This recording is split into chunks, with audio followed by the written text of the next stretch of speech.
Okay, this is the last series of lectures for the course. Originally, this was supposed to be 4 lectures, but then we had 2 surprise guest lectures, and so the schedule has slipped a bit, and I found I really couldn't pack 4 lectures worth into 2. So what I am going to do is to uh, do the usual lecture today and on Wednesday, and I will record the remaining material and put those up. And as it turns out, the portion that I will record has to do with neural networks. The first 2 lectures are going to be more about setting up the background for the topic, which is reinforcement learning. Now, what is this topic all about? Let me see, it's 9, so I can start. Before I begin, I usually like to start with this little example toy problem, which sets the basis for some of what we will, some of the explanations later in today's class. So here's a problem. This used to be a standard Goldman Sachs interview problem. In fact, this is a standard interview problem in many companies, particularly in the investment sector. And so I'll see if anybody of you can actually answer this question, although the answer is also on the slides. So imagine you have a room of this kind. It's a cube, and all the edges are the same length. There is a spider in the room and a fly. The spider, who I'll call Flider, the spider, is at the far corner of the room, and Spy the fly is sleeping happily at the near corner. Now, Flider has some rules about how she will travel in the room. Of course, Flider wants to catch Spy. So she walks only along the edges of the room, basically along the lines. And she takes 1 minute to cover the distance from one corner of the room to the next corner along any edge, because all edges are the same length. Now, when she arrives at any corner, she randomly chooses one of the 3 edges that lead out of that corner and continues walking. Now, she's a random character, so she may even turn back. So the question is, what is the life expectancy of Spy? Because once Flider gets to Spy, she's going to eat Spy immediately. Does anybody have any guesses about how you would go about solving this problem? Anyone? We can quantify like the random variable for each end like of the cube, and then start solving the equations, because like, for example, we have like total 8 corners, and each corner will have to be somewhat different. For example, the ones just in between the spider and the fly, they will have like some chances of getting the fly killed versus less chances for the bottom corners and things like that. And we can have the equations, a set of So equations, Romel and has the answer. Usually, when I go through this in the class, people come up with a variety of answers. Many of them have to do with infinite series, but yeah, there's a short answer. So let me begin by numbering the corners. So there are 8 corners, and Spy is at the 8th corner. Let Ti be the life expectancy if Flider is at the ith corner. So right now, here in this figure, she's at corner 1. So the life expectancy of the fly is T1. But then from this corner, the spider can do one of 3 things. She can either travel this way, or this way, or this way, each with equal probability, the way we set up the problem. So if she begins walking along this corner, let me use my laser pointer option. Okay, so if she begins walking along this edge, she's going to take 1 minute to get to this corner. And from this corner, the life expectancy of the fly is T2. So if the spider began walking along this edge, the life expectancy of the fly is 1 plus T2. Similarly, if she walked along this edge, it's going to be 1 plus T3. If she walked along this edge, it's going to be 1 plus T4. And each of these 3 edges she can choose with equal probability. So I can say that T1 is 1/3 of 1 plus T2 plus 1/3 of 1 plus T3 plus 1/3 of 1 plus T4. And so I get an equation that relates T1 to T2, T3, and T4. I can write one such equation for each of the 8 corners. And so I have 8 corners and 8 equations. I have eight variables and 8 equations. I can solve for them, and I will be able to compute the life expectancy of the fly from each corner. So did this equation make sense to everybody? Anyone? Someone who didn't get it. If you didn't get it, raise your hands. Okay. And if there are no raised hands, I'll just continue on. Now, so this is what is called a Bellman equation, and we're going to encounter it again and again. This entire room is a Markov process.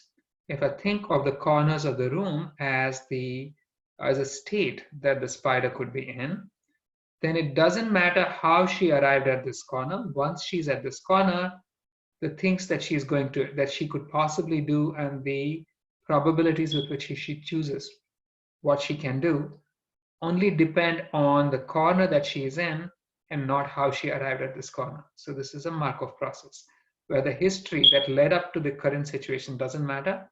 The only thing that matters is the current situation itself.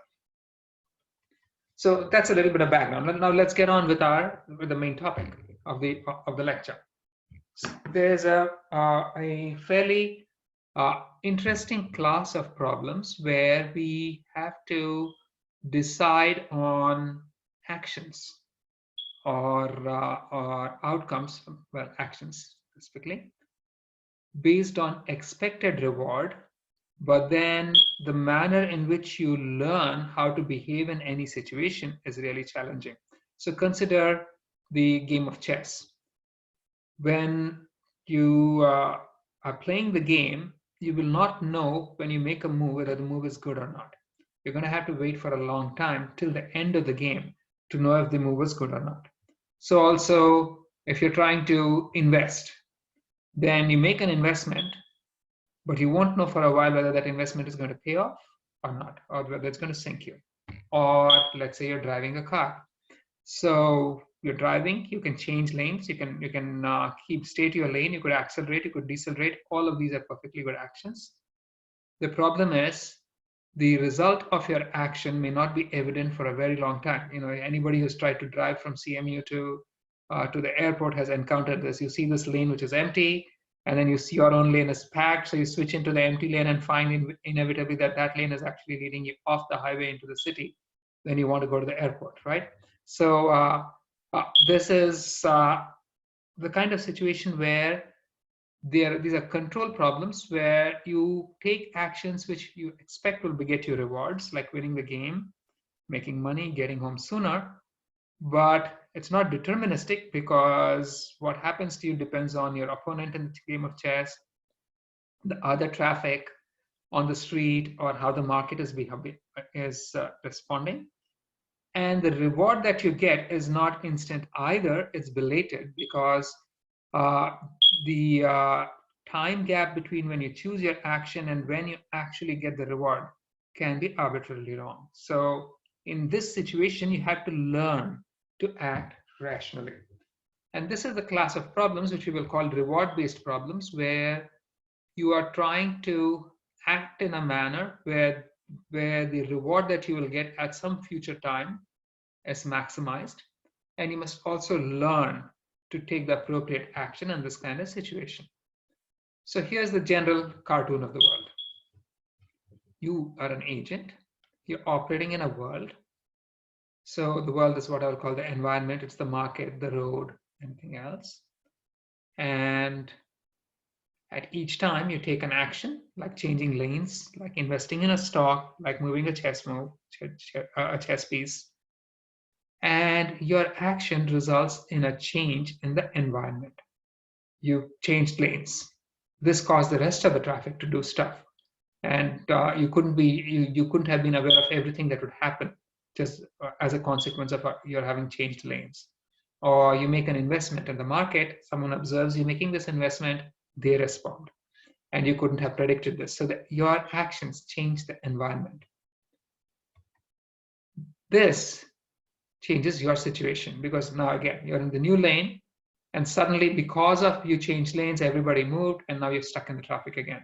Your actions could change the environment in a somewhat unpredictable way, and that's going to affect your situation in a positive or negative way. In the process, you're also going to get a reward. Like maybe you gain 5 yards in the highway. Maybe you made $10 in the market today. So the reward may be apparent immediately, but sometimes again, if it's like a game of chess, the actual reward may not be apparent for a very long time. And in this kind of situation, our problem is, how do we decide what actions to take so as to maximize the rewards that we get? This is the general setting of the reinforcement learning problem. And this is what we're going to be talking about. Questions? Anyone? Okay, so I'm assuming this is all very clear, right? So let me begin by formalizing the system. And we can think of this, at least for the purposes of our setting, as events that occur in discrete time steps. So at each time t, you, the agent, observe the environment, the state of the road, the state of the game, the market, whatever. And you receive a reward from the environment, which could be your expected time to get home, or the amount of money you expect to make in the current situation. And then you take an action. Now, the way this has been defined, I've chosen this order of this arrangement of events based on the Barton and Sutton and Bartow book. But in my personal opinion, I think a more reasonable sequence would be you make an observation, you take an action, and you get a reward. And as it turns out, as far as the math is concerned, it doesn't matter which order you think these things happen in, the math stays the same. I'm just going to stay with what is here simply because it's in the book. So here's what you, the agent, perceive. You observe, you have a history that you have to build off. You started off with an initial observation, you got an initial reward, you took an initial action. As a result of this initial action, your environment changed, you got a new observation, got a new reward, and then took a new action, and this continues. So the total history at any time is the sequence of observations, rewards, and actions. And we have to somehow model this history, HT, which is the sequence, such that based on this history at any time, you can choose the action that maximizes your total expected reward. This is the problem. And from the environment's perspective, here's what the situation is. At each time, the environment receives an action from you. And as a consequence of this action, it gives you a reward, but then it changes itself, and it also gives you a new observation. So you can think of the environment as being in some state where our definition of state fully captures the status of the system. For example, in an automobile, the status of the system would be the combination of position, velocity, and acceleration. In traffic, if you're speaking of you being stuck in traffic, then it's not merely your position, velocity, and acceleration. The state of the system is going to be the position, velocity, and acceleration of every vehicle on the road, although you yourself have control over only your own car. In chess, the state would be the state of the board and whose turn it is next. So the point is the environment has a state which captures the status of the system. And this is what you're affecting with your actions.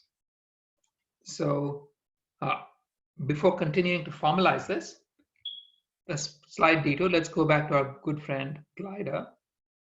Flider. Flider has a brother Glider. Now, Flider, you remember, had this strange policy. When she was at any corner, she chose any of the three edges going out of the corner without regard to how she arrived at that corner. So we called her a Markov system, because the corner that she was in was all that decided what she was going to do next. It didn't matter how she got to the corner. But then her brother Glider is a little smarter. if he comes up an edge, he never turns back. He's going to still be random, but he's going to choose one of the two other corners from the room. By this definition, is glider a Markov process? Anybody want to take a guess? Anyone? I would say that it is not Markov because it depends on how he got to the current place where he is. So here is the point. I can define my state as this ordered pair of corners, right?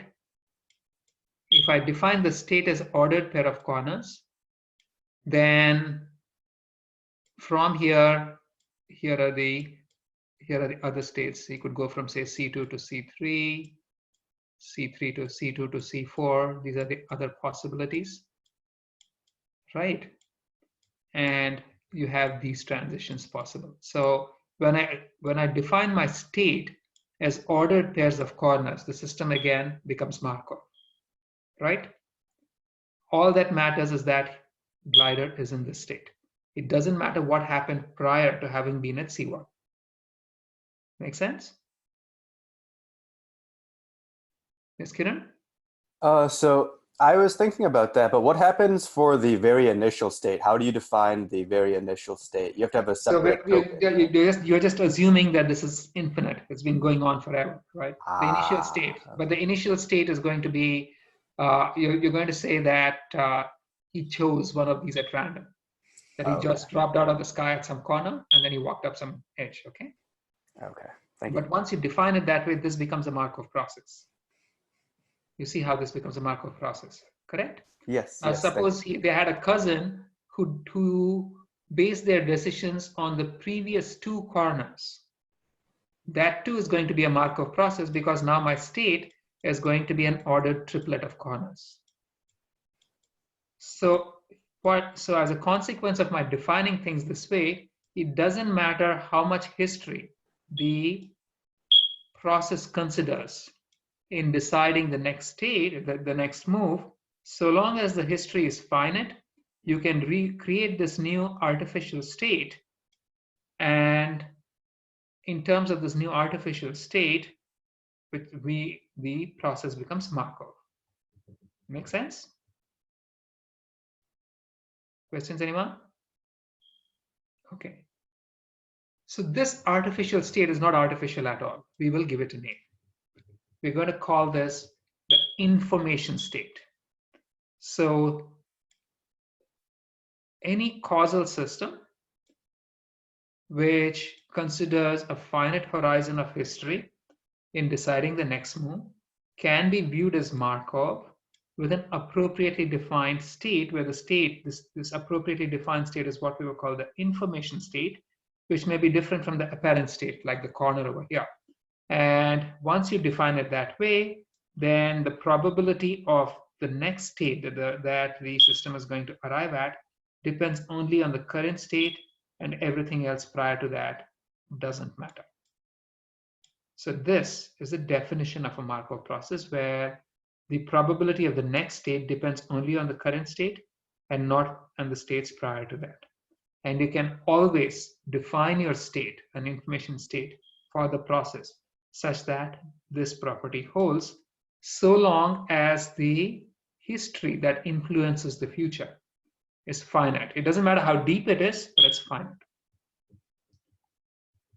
Questions? No. Okay. So given that, going back to our problem, we can assume that the information state of the environment that the agent is operating in is Markov. So again, if you consider the last 4 or 5 minutes of what was happening in the traffic, or even the last 12 hours of what was happening in the traffic as your state, that tells you everything you need to know. And what happened prior to that does not influence what's going to happen in the next minute. So by an appropriate choice of definition you can always define an information state for the system such that the process, your environment, can be viewed as being Markov. So, which is why we are always going to make this Markov assumption about our environment, that the environment is Markov. Again, guys, if you have questions, raise your hands, okay? So, this is how we are going to model the environment. This is how we're going to characterize the environment.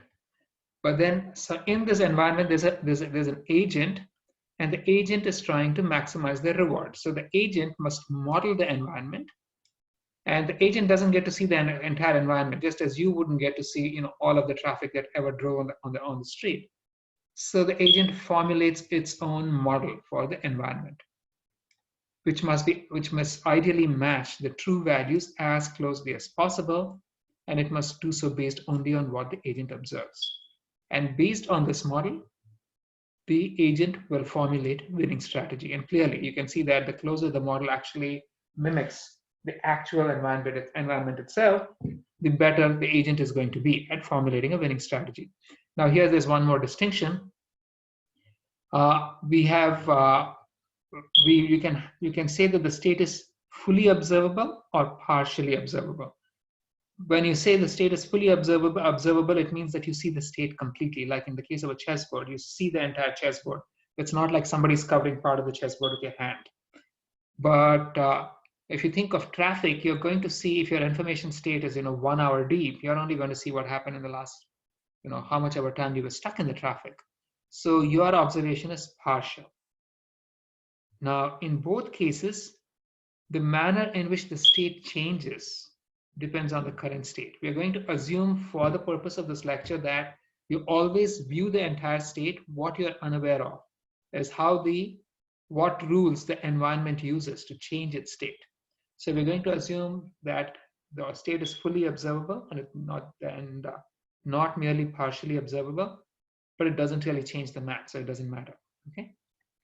Anyway, so getting back to our story, the agent now has an internal representation of the environment state, which may not match the true one at all. It's just a model. And formally, what information does the agent have? The only information the agent has is the history. What happened to the agent, what it has observed, what rewards it got, and what actions it took. And so the agent must perforce model the state as some function of the history. And the closer this model is to the true environment state, or to some abstraction of the true environment state, the better the agent will be able to strategize. Now, there's a problem over here, because the agent is beginning to model the environment, but can't really be sure. So here's this pretty little example from David Silva. I think it's actually from the book, and David filched it from the book, and I filched it from David, or maybe David invented it. So let's say you have a mouse, the famous mouse experiments, or rat. And this guy has been involved in two experiments. In the first case, he saw a light bulb go on, then he saw another light bulb go on. He pressed a lever, he heard a bell, he got zapped. Then in the next case, he heard a bell, he saw a light go on, then he pressed a lever twice. He got a bit of cheese. And now this current setting, he's pressed a lever, he saw a bulb go on, he pressed a lever again, he heard a bell. What do you think is going to happen to him here? Is he going to get cheese, or is he going to get zapped? Anyone? What's your best guess? So zapped. Why? Because it has three of the, the history of getting zapped has bulb, button, and bell, which is here as well. So that seems like the most likely outcome. Does anybody have any other guess? Andrew, what would you say?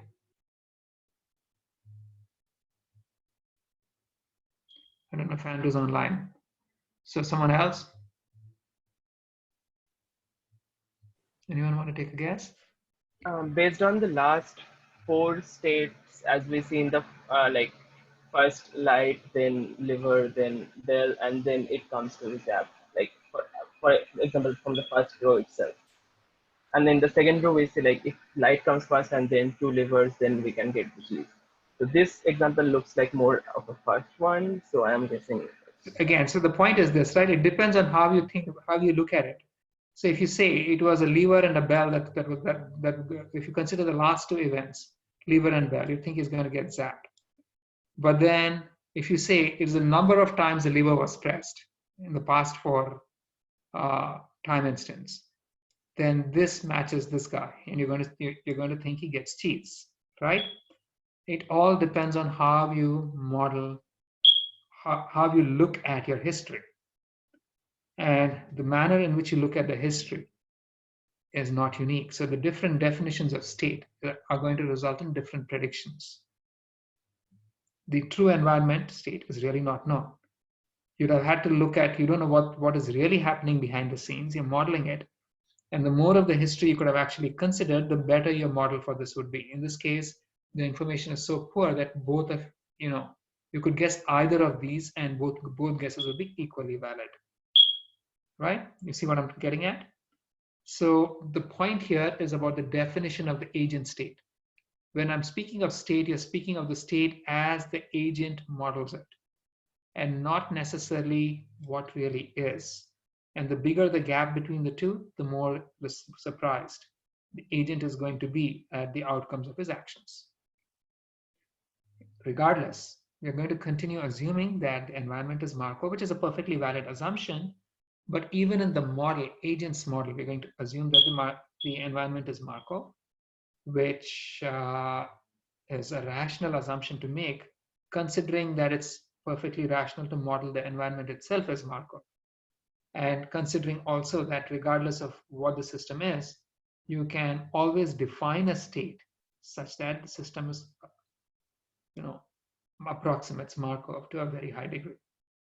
So this is the setting that we're going to have. So now I've been talking about Markov processes and Markov, but then what exactly is a Markov process? It makes sense at this point to actually give you guys a formal definition of a Markov process. A Markov process is a random process where the future is only defined by the present. So in other words, it's memoryless. And the Markov process is fully defined by a set of states and state transition probabilities. Formally, it's a tuple, which is the set of states and the set of state transition probabilities, where the transition probabilities are of this kind, which say if you're currently in state S prime, what is the probability that the state you will be at the next time is S. So the transition probabilities could actually be written down as a matrix. Most of you are familiar with this transition probability matrix, where the first row gives you the probabilities of the next state given that you're currently in state S1. So these guys will sum to 1. Yes, Kiran? Do we generally assume that the probabilities in the probability transition matrix are constants, or can they be drawn from distributions as well? So for a Markov process, the way we have defined it, they are constant. You can always generalize the model, right? We will see a situation where that indeed does happen. Okay, thank you. Okay, so more generally, you can think of, these are for discrete states, but if your environment has continuous states, then you can think of this state transition probability as a probability density function of some kind. So this was a Markov process. We're speaking of a random system, but then we're really trying to play games where we are expecting a reward. So let's advance our definition one step further. We're going to define something called a Markov reward process. A Markov reward process is one where states give you rewards. So at each state S, upon arriving at that state S, you obtain a reward R, which is drawn from a distribution P of R given S. So think of it this way, going back to our good friend, Flider the spider. So Flider is sitting in a corner of one of the corners of this room, and there are little swarms of flies of different sizes at each corner. Upon arriving at any corner, the spider may catch a fly from the swarm hovering there. So the rewards are corner specific because the size of the flies and the size of the swarms are different at each of the corners. So the process now has two components: the underlying random behavior of the spider itself and the reward, the size of the fly that she catches as a result of arriving at any corner during these wanderings. So this is your Markov reward process. Formally, the Markov reward process extends the Markov process by adding some extra terms. It's a four tuple. There's a set of states, there's a set of transition probabilities, and then there's a reward function which consists of a distribution of rewards at each state. So anytime the process arrives at some state, it's got this little lottery at that state, and it draws a reward from that lottery. And this reward function is state specific. Now you can think of this as an entire probability distribution, or you can even think of it as the expected reward, which is a statistical average. And either way is fine. But the point is that there is this little random lottery at each state, which will give you a reward drawn from a distribution when you arrive at that state. And now there's a strange fourth entry. What is this? Which we call a discount factor, which is a value between 0 and 1. So what now? This is discount factor. Let's go back to our spider again. Now the spider, and I've sort of redrawn this room, so there's no corner, there's no edge from either 2 or 7 to 4. The only way you get to 4 is to 3. Just to give you an idea that the room did not even be symmetric, right? So now consider this. The spider is at some corner and she's wandering around the room. At the next step, if she goes down this, if she transitions down this edge, she's going to arrive here. If she transitions down this step, she's going to arrive here. Which of these will give her the greater reward, greater expected reward? Now you can look at this figure and say here the flies are bigger, but there are fewer of them. Here the flies are smaller, but there are many more of them. She's more likely to catch a fly, so the expected reward is more at corner 2. But then that's only for the next corner, right? Now observe that there's a distinction here between expected reward and a sample reward. So here, for example, when she's sitting at this corner, she can say that the expected reward here is greater and the expected reward here is lesser. But then if she actually wandered down this room, she may actually succeed in catching a fly, in which case the reward she gets would be significantly greater than the reward she gets from this corner where the flies are smaller.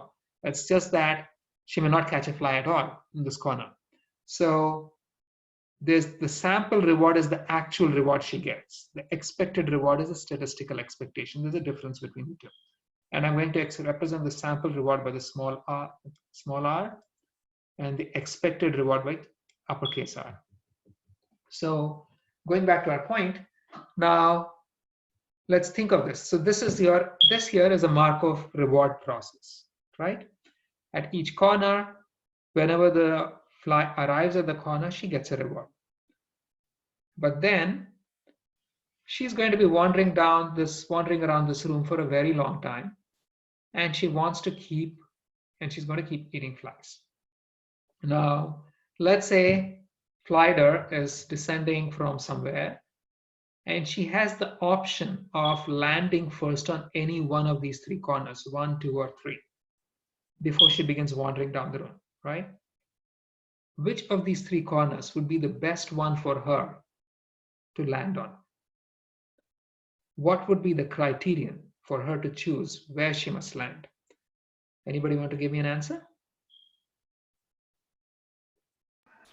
The one which gives the maximum payoff over a long time, like till infinity. Right. So basically she's going to keep wandering, and she wants to pick the one which will give her the maximum amount of payoff. But then she has to choose, right? Now so she needs to know the long-term consequences of landing at these corners, where she can expect to get more food in the long term. Now, keep this problem in mind and now assume that she's allowed a practice round. In the practice round, whoever is sitting up here with this little strand is going to land her once at corner 1, let her walk around for a while, then pick her up and then land her once in corner 2, let her walk around for a while, then pick her up, land her once in corner 3 and let her walk around for a while, and then pull her off. And now based on this practice run, she has to decide where she will now actively land in her final station in life. So in this case, what would her strategy be? Now, she must use her practice run to assign a value for each of these corners. She's going to say based on a practice run, when I arrived at corner 2, I got some X amount of food. When I arrived at corner 1, I got some X amount of food. When I arrived at corner 3, I got some X amount of food. And based on that, she's going to say, okay, now here's my final chance. I'm going to go to the corner which gave me the highest amount of food. Or at least that's the kind of logic you would expect her to follow. But then when she comes up with this logic, she's a smart spider. She has to consider the underlying randomness of the process itself. So let's say during her practice run, she landed at corner 3. Then as she wandered around, she followed this little red curve and got this sequence of rewards, R1, R2, R3, R4, R5. If she simply sums up those rewards and says that is the total reward I got over here, and does this for each of the 3 corners, would that be a realistic representation of what she would get if she landed at the corner a second time? Anyone?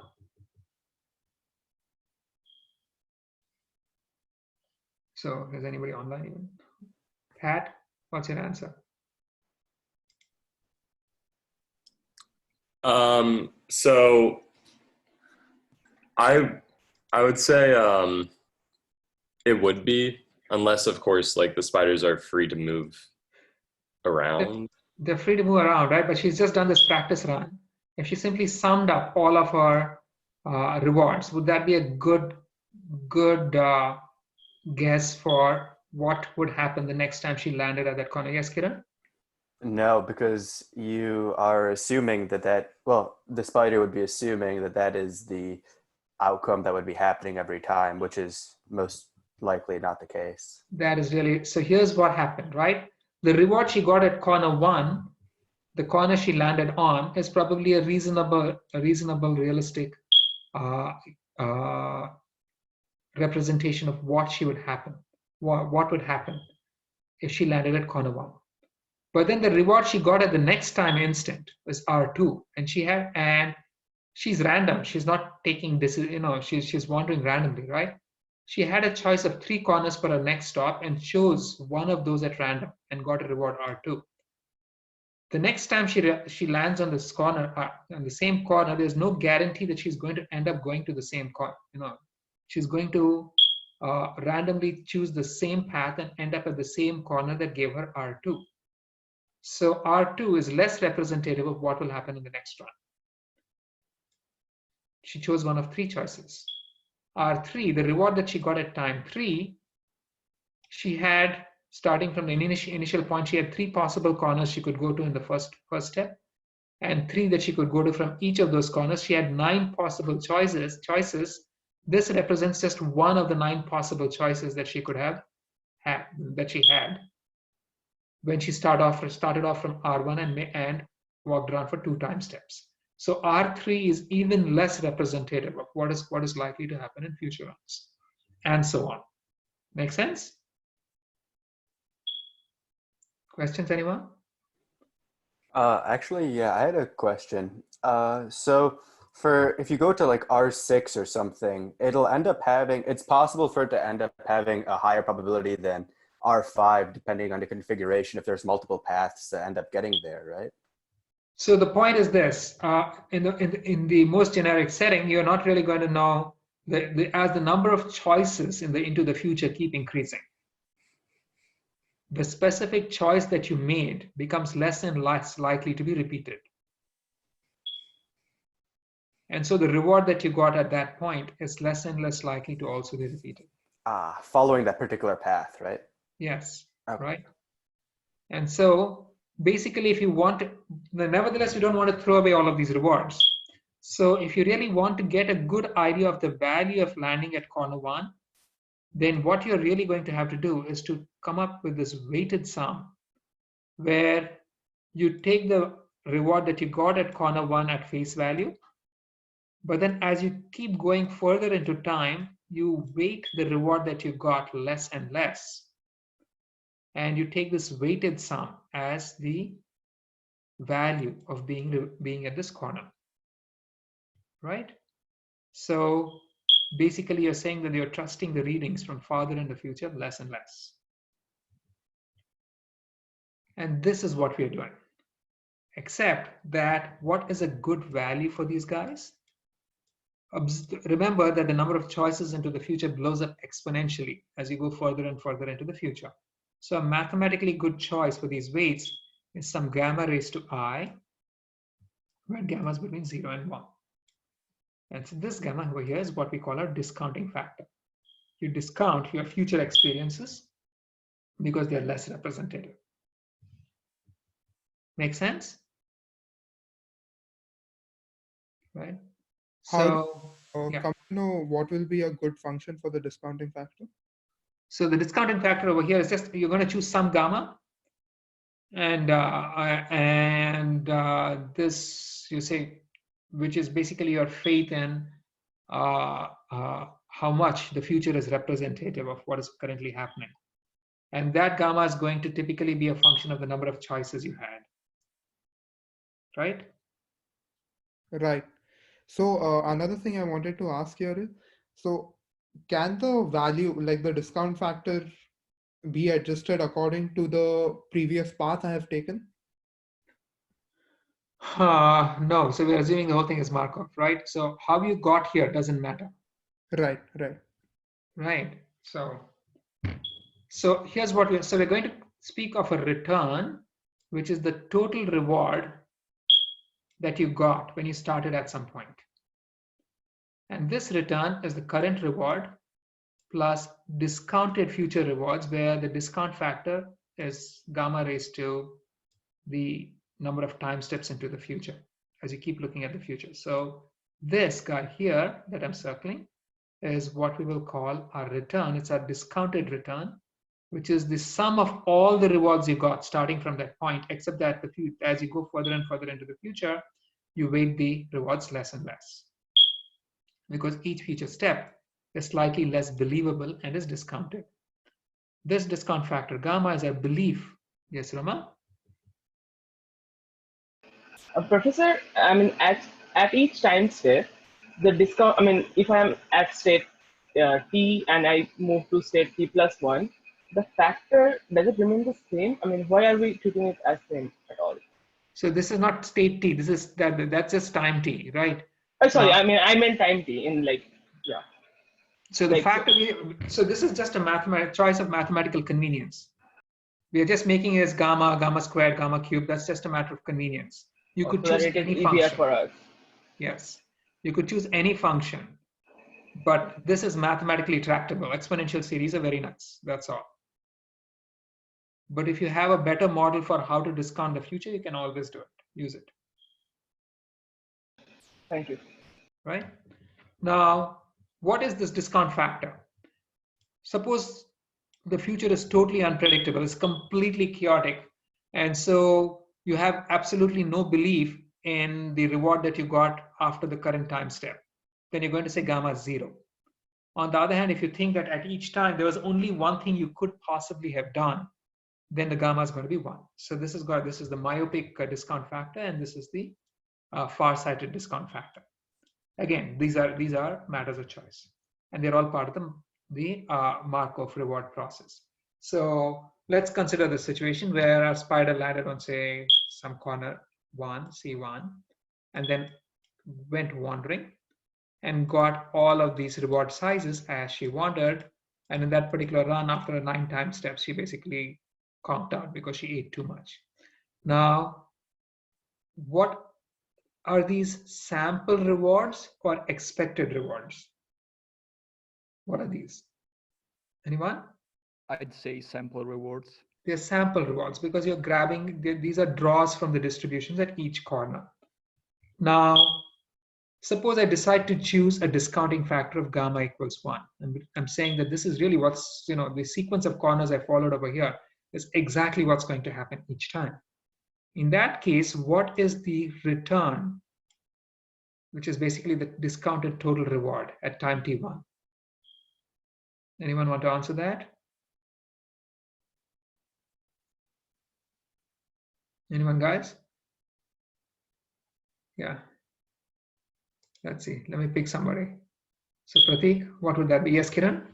Oh, it's 1. No, it's a return, right? It's going to be the sum of everything. There's a difference between the reward and the return. So this is the distinct, okay. right?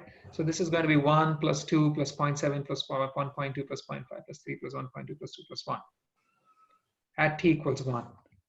So using Kiran, this is for you. What is the return at t equals 7?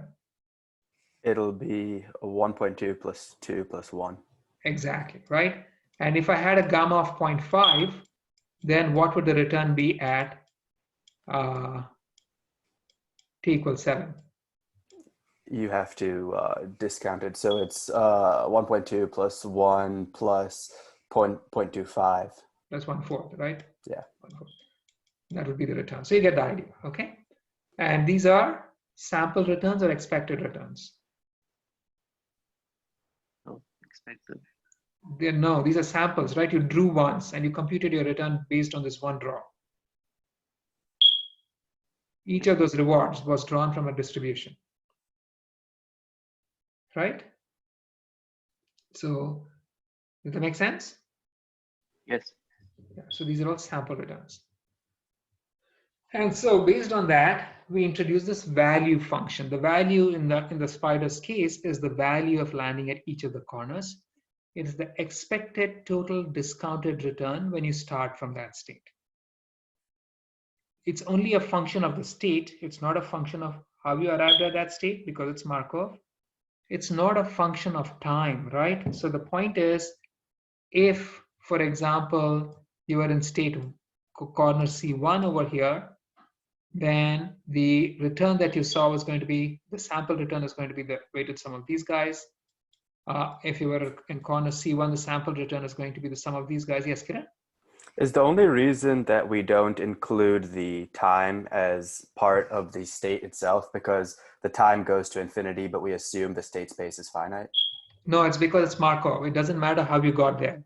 So you're saying when you're speaking of the return, you're speaking of what is these, when you speak of the sample return, you're speaking of what is the sample return starting from that point, right? Yeah, you're right.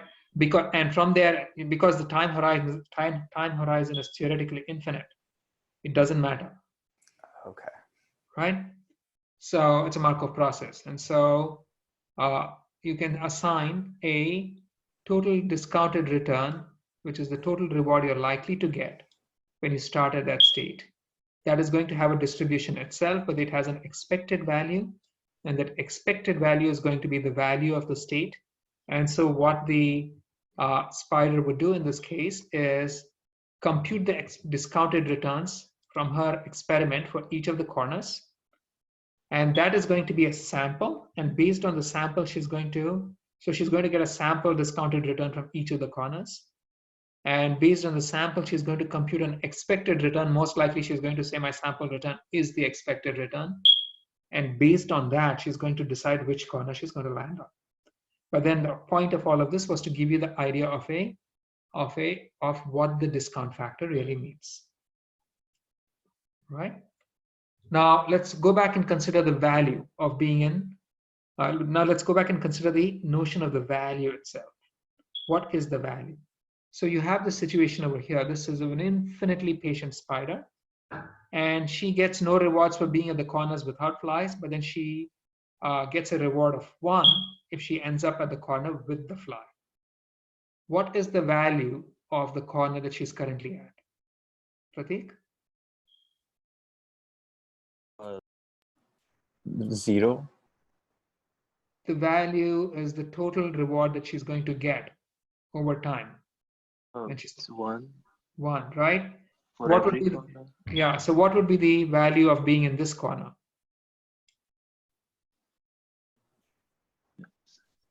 1. Still 1. It doesn't matter which corner she's in, right? Eventually she's going to catch the fly. So regardless of which corner the spider starts at, she will eventually randomly nab the fly. So the expected return from any corner is 1, which means the value of being any corner is 1 for all the corners. She can expect to get the fly from anywhere, right? So now, suppose I make the spider hungry. She gets a negative reward of -1 for every minute spent finding food. In this case, what is the expected return if she starts at C1? Anyone want to take a guess? It depends on how much time it will take her to cover each corner, right? It will, yes. Like get that time, like from C1 to C3 and then C3 to C8. Yeah, so but we've already seen how to compute this, have we not? Here's what I can say, right? There's a total reward or penalty associated with each corner. If she's in corner C1, she's definitely going to spend a negative calorie getting to one of the other corners because there's no fly here. If she arrives here, she's going to get a reward of 1. So there's a reward of -1 with being at each of these corners, correct? And a reward of 1. This is a reward, just the instantaneous reward of 1 at being at this corner. Now, if that is the case, I can say this.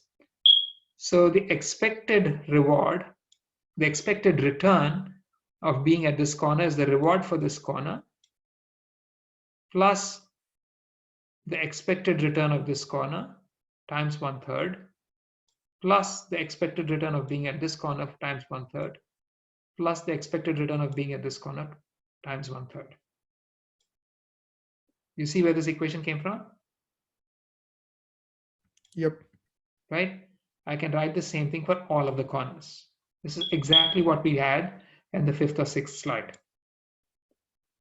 And now you can compute the values for being at each of the corners. Right?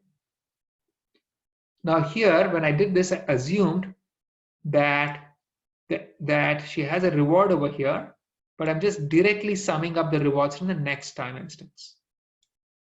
But if I were actually considering a discount factor, the way I would do it is that I'm discounting the future a little. So the actual equation is going to end up being like this.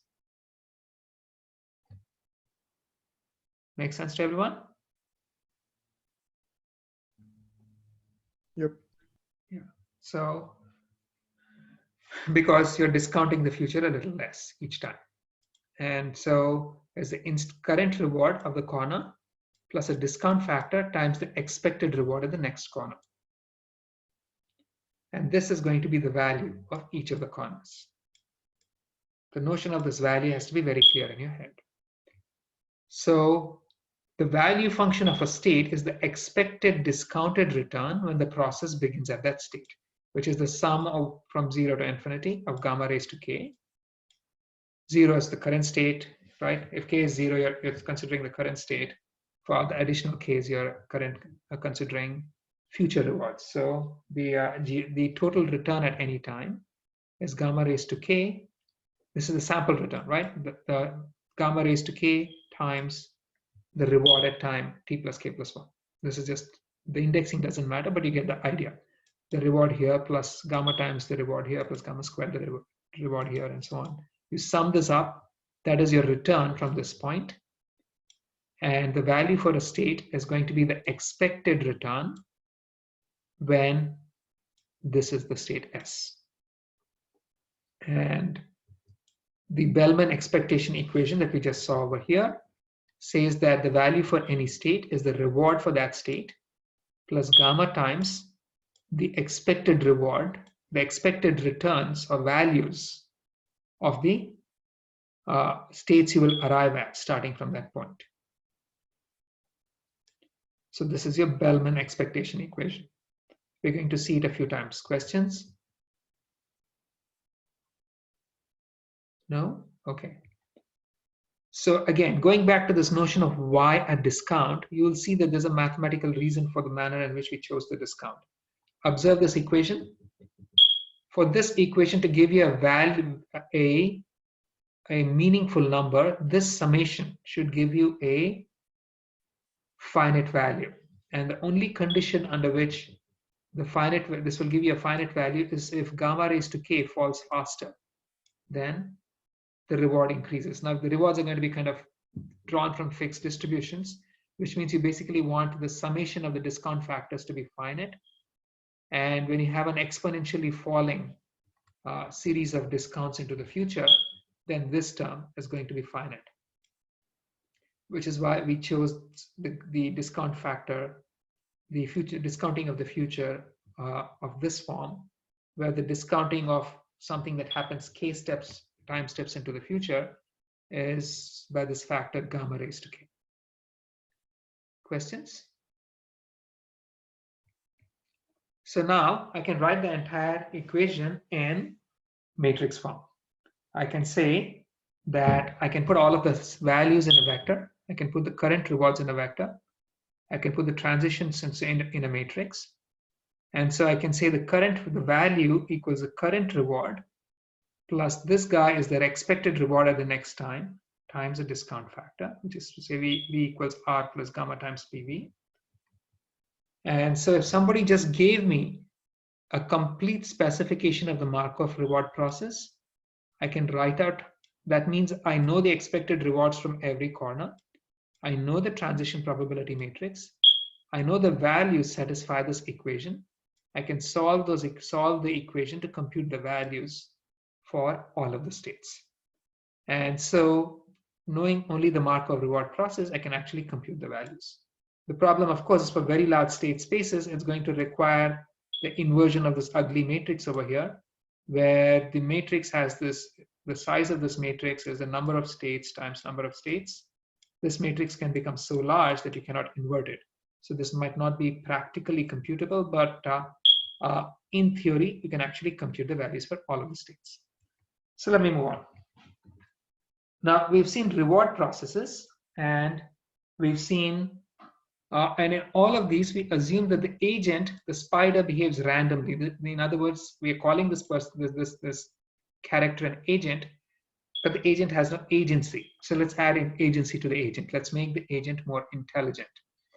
In this case, the spider actively chooses which way to move. So the spider chooses to take action, and ideally, a smart spider would want to move towards the fly, not away from the fly. But then every time the spider makes a move, the fly too responds. It's going to see the spider moving. It doesn't want to get eaten. It's going to jump. So what happened was that as a consequence of the motion of the spider, the environment, which is to say the distance between the spider and the fly, changed. The agent's actions changed the environment.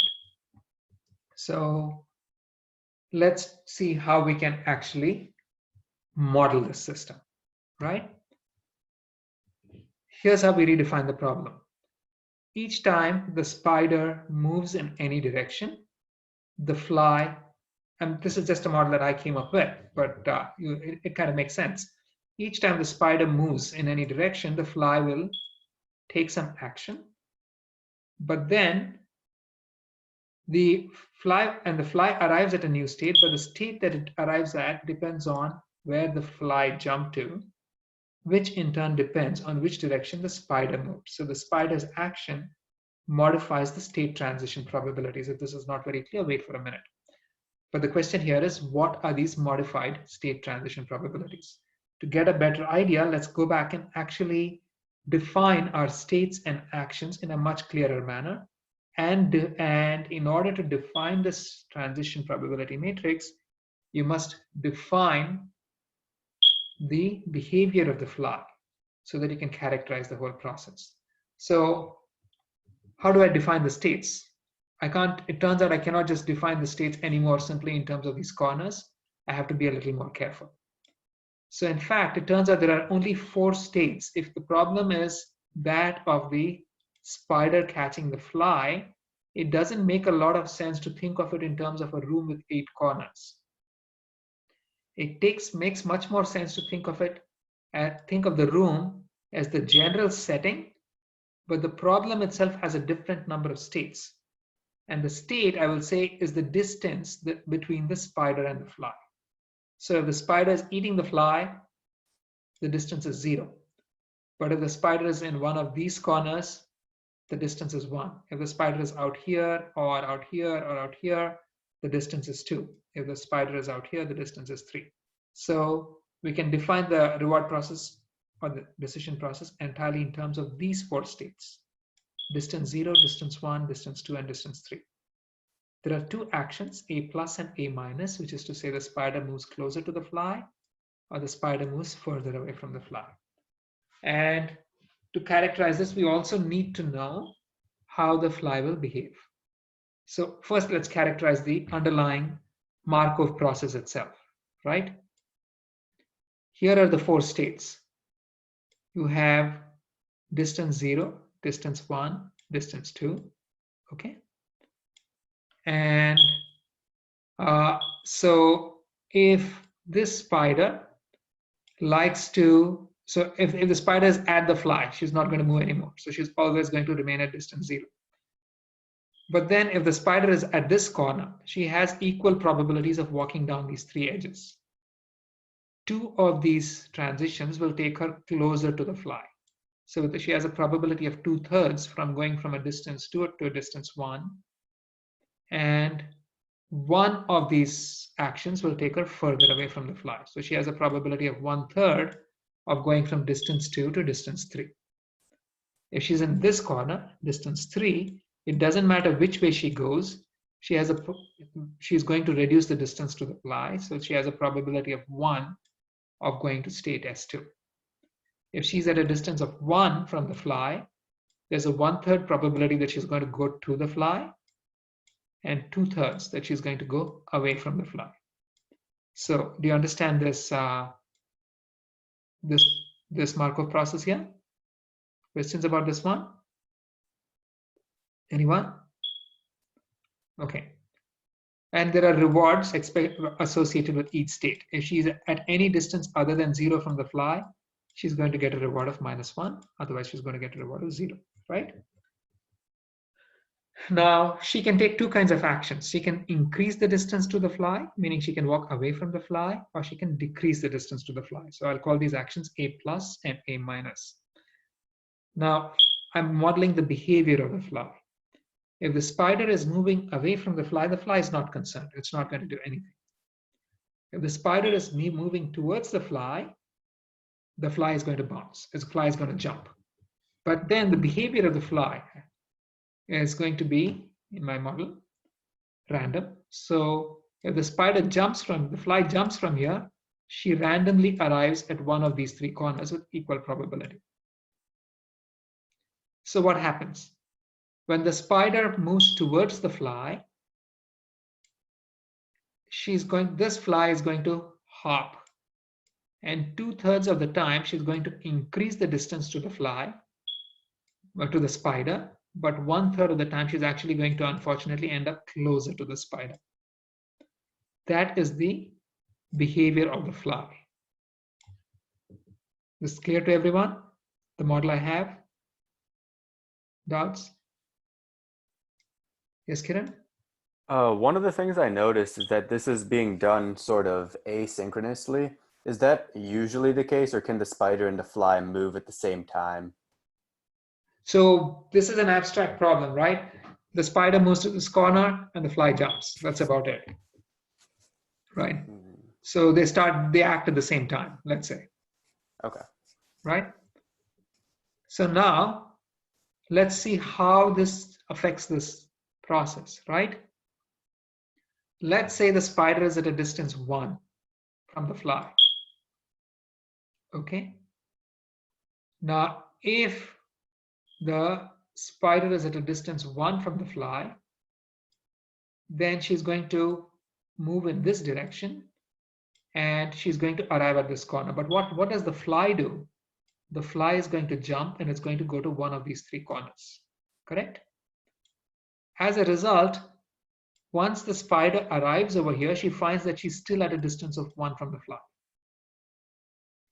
So if the spider tries to take this action, which brings her closer to the fly, the state remains S1, where she remains at a distance of 1 from the fly. Make sense? Did you guys get that? Questions? Oh boy, this Zoom business, I'm not convinced, I'm certain that the majority of the people here have just got their videos on, but they aren't watching. Anyways, now let's say instead the spider moves away from the fly. If the spider moves away from the fly, she's increasing the distance to the fly, so the fly is not going to jump. All that happened is that you went from a distance of 1 to a distance of 2. So now deterministically, the state transition, the transition is from S1 to S2 with a probability of 1. So you see how the action of the spider changes the state transition probabilities. If the spider is moving closer to the fly, over here you get just a self transition. If the spider is moving away from the fly, you get a deterministic transition from S1 to S2. So also, if you're in state S2, if the spider is in state S2, if she moves closer to the fly, she's here, and then she moves towards the fly is going to jump. 2/3 of the time, she's going to move away, which means that she still ends up at a distance of 2. 2/3 of the time, she started off at a distance of 2 and ended up at a distance of 2. But 1/3 of the time, she ended up actually jumping into the spider's maw. So there's a 1/3 probability of ending up at state S0. On the other hand, if the spider moves away from the fly, then this process system is going to deterministically go from state S2 to S3. So again, you see how the spider's action changes the transition probabilities. And if the spider is in state S3, she is going to get closer to the fly over here. And when she gets closer to the fly, the fly is going to jump. 1/3 of the time, it's going to go in the correct direction and retain a distance of 3.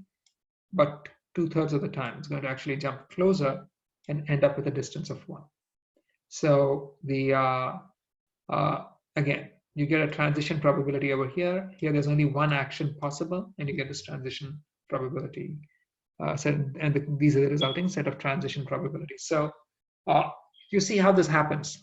I've still come up with a perfectly decent Markov definition, but the environment, the manner in which the state changes depends on the action. And this is a simile for many problems in life, like driving, like stock market, like advertising, you name it.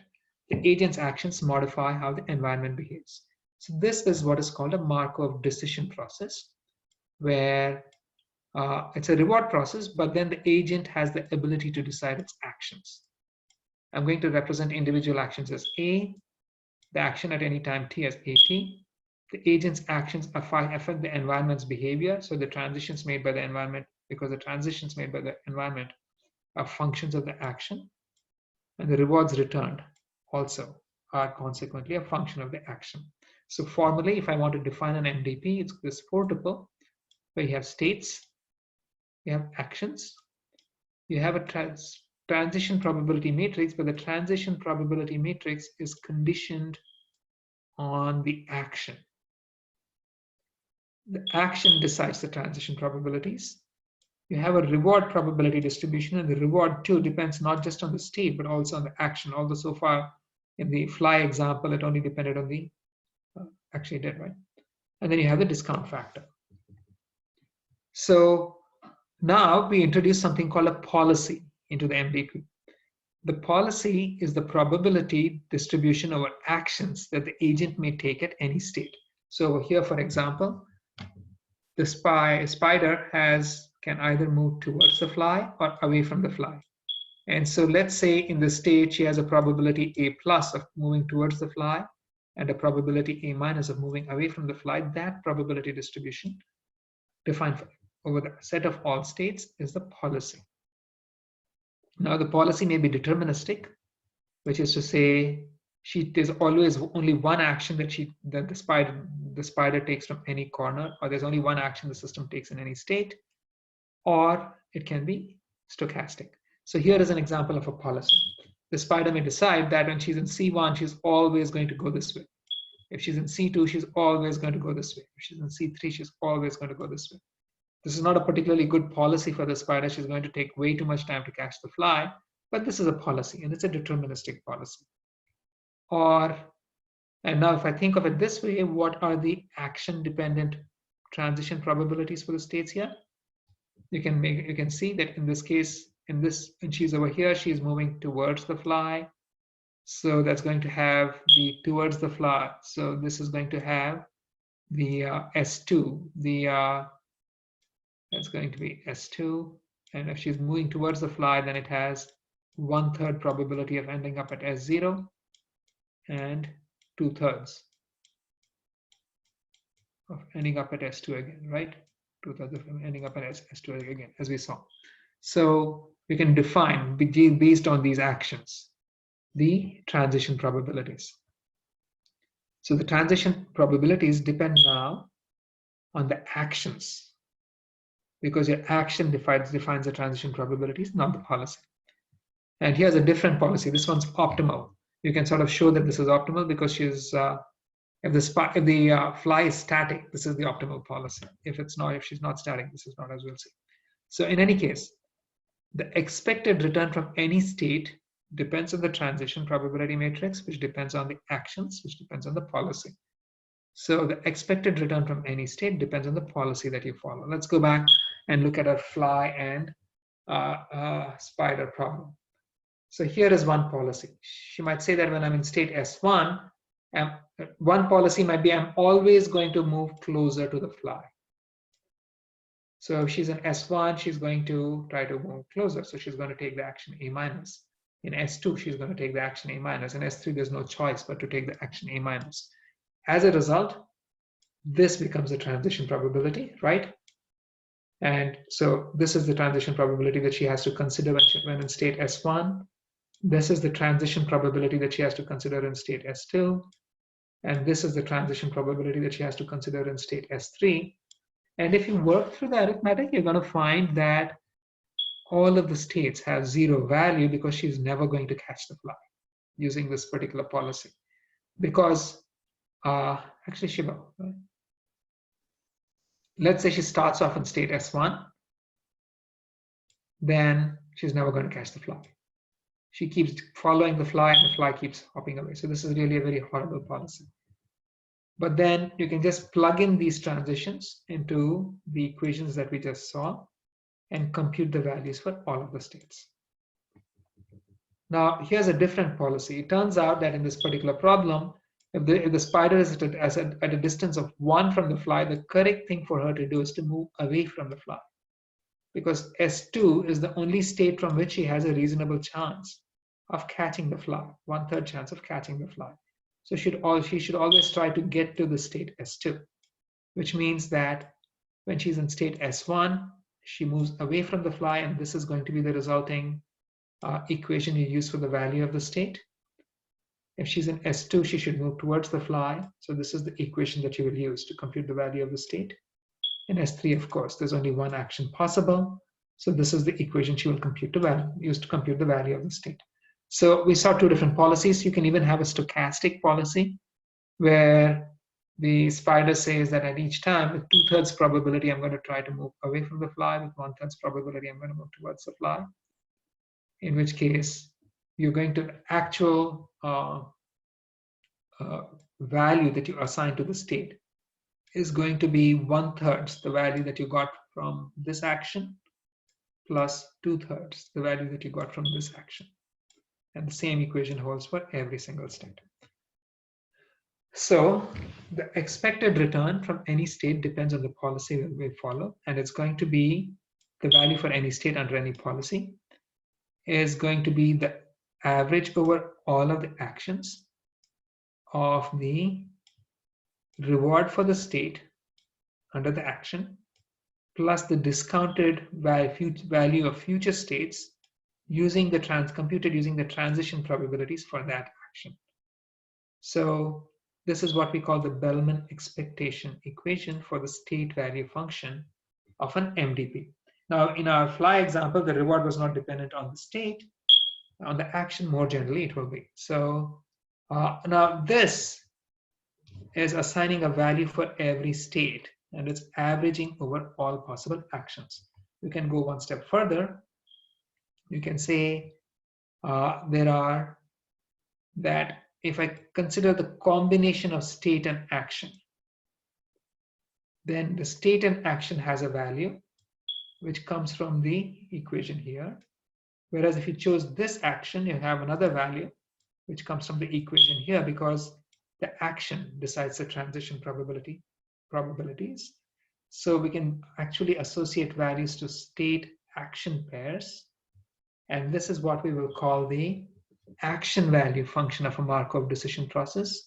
If I'm in state S and take the action A, what is my expected return? What is the value? And that, of course, is going to be the reward that you get because of taking action A, plus the discounted expected value of future states computed using the transition probabilities that for action A. So this is your action value function.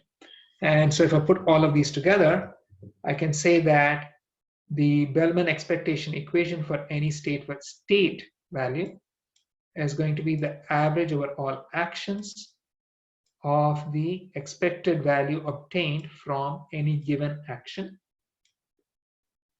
So I can actually sort of combine these two and say that the value for any state is simply going to be the average over all actions of the values for the actions from that state. And so also I can say now that the value for any state action pair is going to be the reward from that action at that state plus the expected values of future states, which again, the values of future states again can be expressed in terms of action value pairs.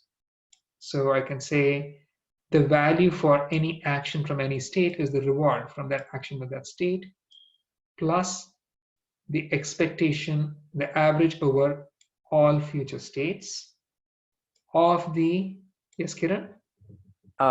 Sorry to interrupt. Why do we want to know the value associated with the state as opposed to just knowing Q?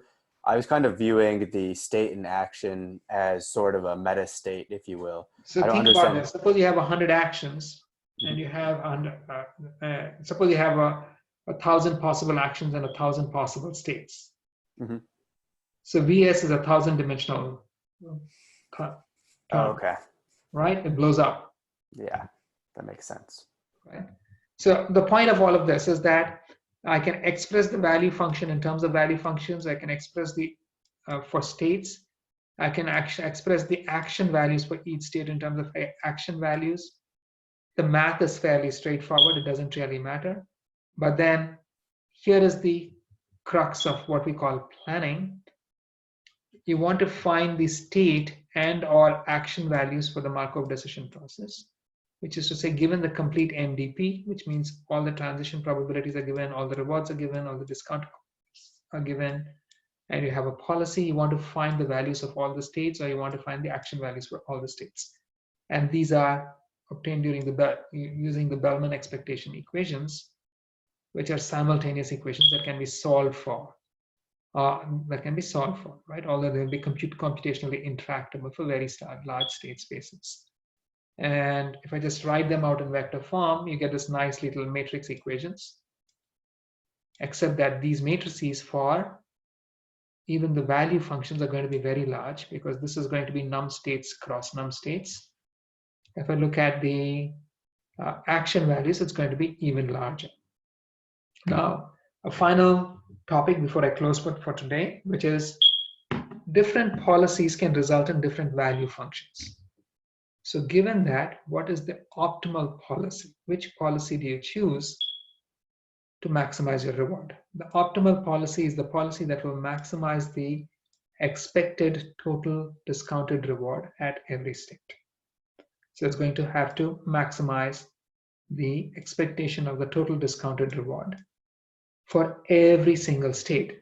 And we say that a policy pi is better than a policy pi prime if the value for every state under pi is greater than or equal to the value for that state under pi prime. So basically, you have this monotonic relationship. If I have two policies, the better policy is going to be better than the worst policy, or it's going to be equal to or better than the worst policy at every single state.